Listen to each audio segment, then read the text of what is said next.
Umaabot na sa 8 ang hawak na Guinness World Records ng Iglesia ni Cristo.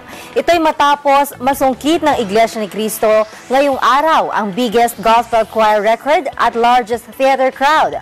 May kabuang detalye si Mean Carvera. Nasungkit ng Iglesia ni Cristo ang 2 panibagong Guinness World Records ngayong araw ng selebrasyon ng sentenaryo. Inianunsyo ng adjudicator ng Guinness na si Kaoru Ishikawa na nakuha ng INC ang world record na largest gospel choir dahil umaabot sa 4,745 ang mga singers ng INC choir sa naturang pagtitipon mas mataas kumpara sa 1,171 ng McDonald's Super Gospel Choir. Nakuha rin ng INC ang record na largest mixed-use indoor arena dahil umaabot sa 51,519 ang nakapasok at dumalo sa worship service sa Philippine Arena.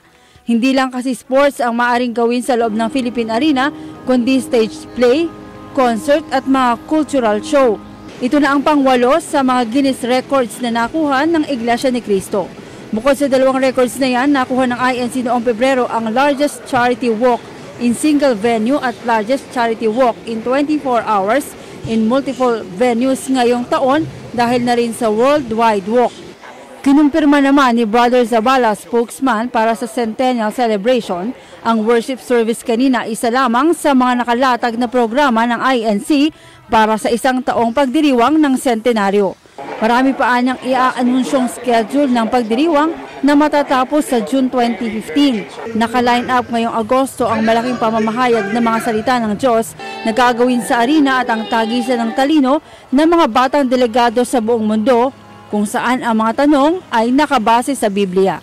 Ipinaabot naman ni Zabala ang pagsasalamat ng pamamahala sa pakikipagkaisa ng mga miyembro ng Iglesia ni Cristo.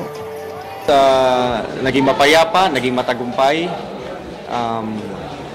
Gaya naman siguro ng naobserbahan ninyo ay bagaman puyat ang marami sa amin, masasaya ang mga kapatid namin sa Iglesia ni Cristo. Una sapagkat na isakatuparan namin yung pagsasagawa ng tanging pagsamba bilang pagpupuri at pasasalamat sa ating Panginoong Diyos.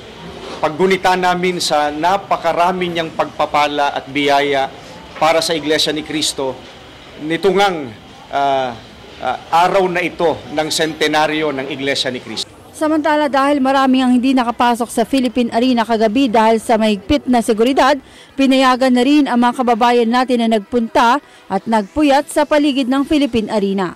Karamihan sa kanila natulog sa mga tent na ito para hintayin ang kanilang pagkakataon na masilip ang anilay world-class na arena. Ang worship service kanina ay bahagi lang ng isang taong programa ng Iglesia ni Cristo. Ayon sa pamunuan ng INC, marami pa silang nakalatag na programa bilang bahagi ng pagdiriwang ng sentenaryo. Mean Carvera, Iglesia.